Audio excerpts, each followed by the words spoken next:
ख़ास तौर ते चाचे मुलाबत जो जंहिं पार्टी सां ताल्लुक़ हुयो कम्युनिस्ट पार्टी ऑफ पाकिस्तान, हुन जो जनरल सेक्रेटरी भी रहियो, कॉमरेड इमदाद काज़ी, हुन कम्युनिस्ट पार्टी ऑफ पाकिस्तान जो जनरल सेक्रेटरी, जेकी असांजा दोस्त वेठा आहिनि उन्हनि में चङी ख़ासी अक्सीरत जेके असीं लेफ्ट विंग कंदा आहियूं, ख़ाबी दिलि जी सोच रखंदड़ दोस्त कंदा आहियूं, उन्हनि सां वाबस्ता आहिनि।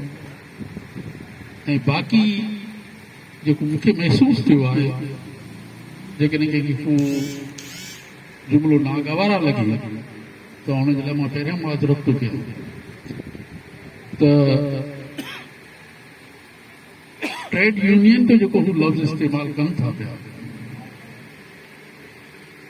ऐं ट्रेड यूनियन जे लफ़्ज़ इस्तेमालु करण में जेको कॉन्सेप्ट ॾियनि था त गैर सियासी, इहा ॻाल्हि मूंखे बिल्कुलु बिना सम्झ में अचे ई कोन थी।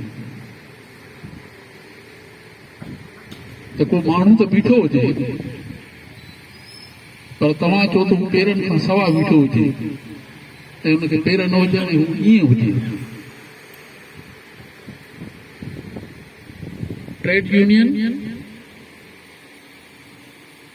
मज़दूरनि जो सिर्फ़ु हिकिड़ो ग्रुप आहे, पर उहो मुस्तक़िल बुनियादनि ते जदोजहद तॾहिं करे सघंदो आहे जॾहिं हुनजी वाबस्तगी सियासी बुनियादनि ते हुजे।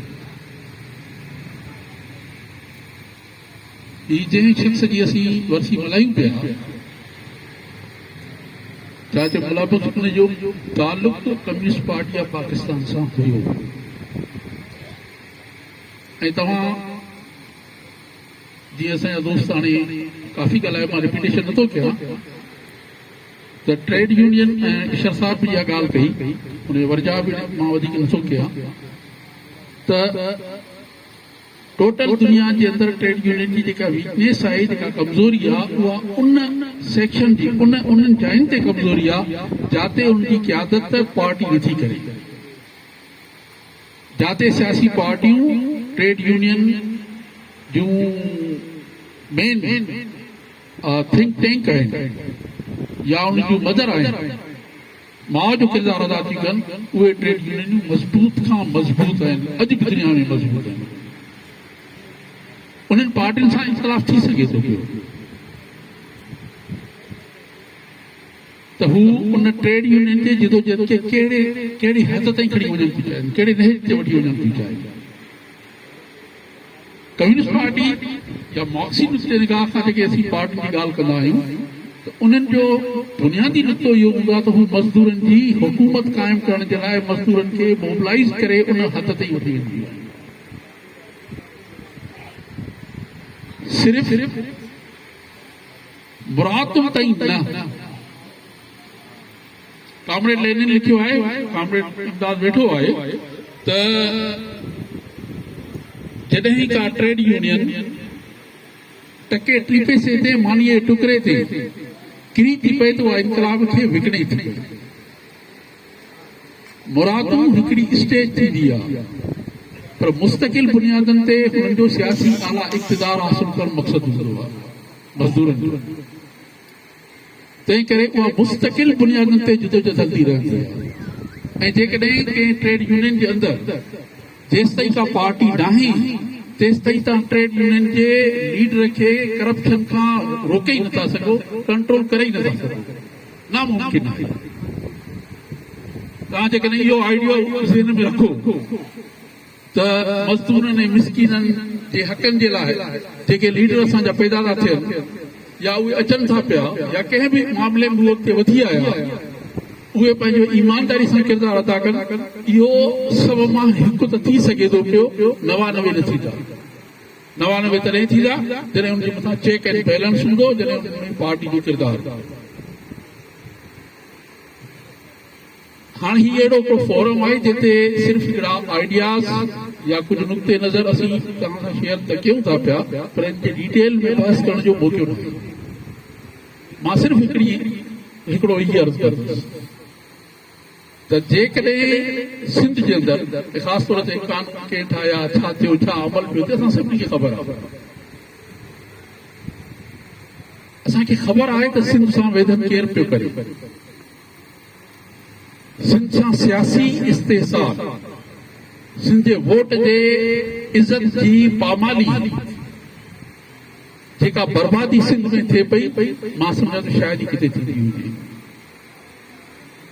असीं लखें गारियूं ॾियूं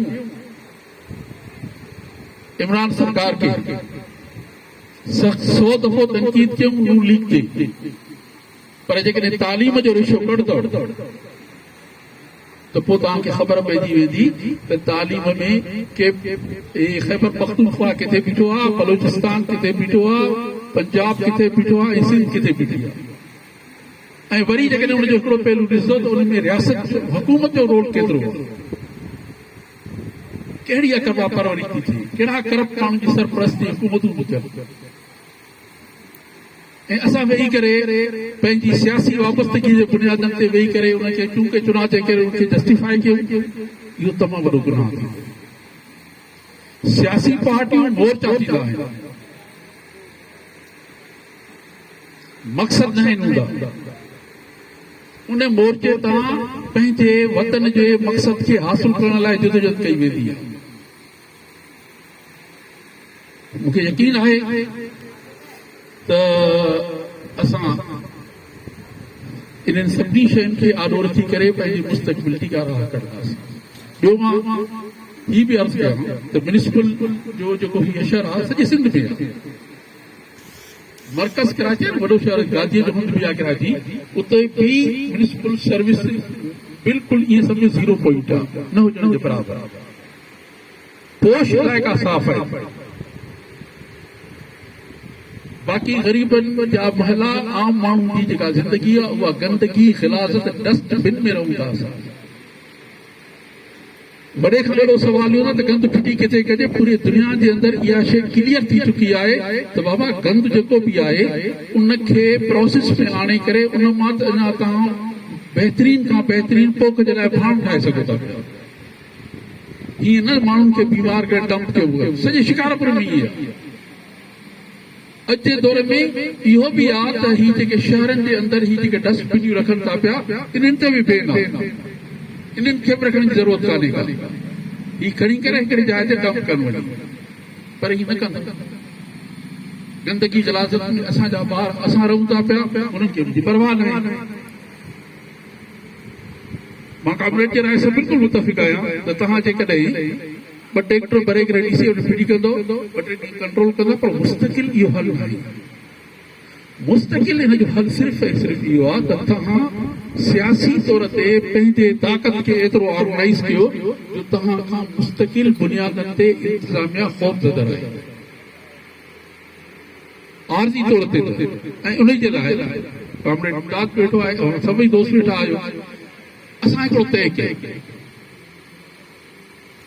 उहो ही त असां सखर, शिकारपुर, लाड़काणो, हैदराबाद, कराची, कहिड़ी बि जाइ खे पंहिंजे सियासत जो मर्कज़ बणायूं।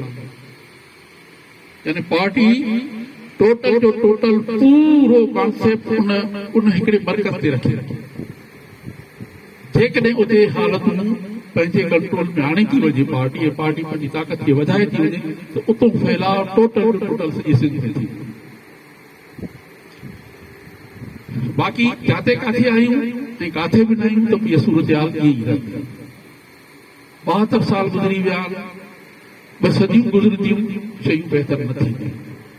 उनजे लाइ बहितर आहे त असांखे मुस्तक़िल बुनियादनि ते, सही बुनियादनि ते, हक़ ऐं सच जे हवाले सां असांखे इहो तय करणो पवंदो त असांखे कंहिंसां बीहणो आहे, कंहिंसां न आहे बीहणो। ऐं सियासत जे अंदरि बि असांखे इहा शइ पहिरियों तय करणु घुरिजे त पार्टियुनि जो किरदारु छा आहे, कंहिंजे मुफ़ाद लाइ थी कमु कनि, मज़दूरनि लाइ थी कमु कनि, हारनि जे लाइ थी कमु कनि, या पीरनि, मीरनि, भोतारनि ऐं वॾेरनि जे लाइ थी कमु कनि। हुनजो मर्कज़ी बुनियादी नुक़्तो कंहिंखे फ़ाइदो ॾियणु। जेका पार्टी पंहिंजे अंदरि जमहूरियत नथी, जेका पार्टी पंहिंजे अंदरि मेरिट नथी रखे, जेका पार्टी पंहिंजे अंदरि ऑनेस्टी जो एहतराम नथी करे, बद किरदार माण्हुनि खे गुल था निशावर कनि, उहा पार्टी पंहिंजी क़ौम ऐं पंहिंजे मुल्क खे छा ॾींदी? मां हिकिड़ी पार्टी जी ॻाल्हि नथो कयां, सभिनी पार्टी जो किरदार इहो ई आहे। आख़िर में मां देर बि थी वई आहे, काफ़ी चाचा गुलाब कासवेरी जे लाइ हिकिड़ो पुराणो टिसटो लिखियो हुयो, उहो ट्रिब्यूट करे पेश कयां पियो त पोरियत तो में आस, पोरियत तो में आस, सियासत तुंहिंजी ई सजी, बाक़ी सभु बकवास।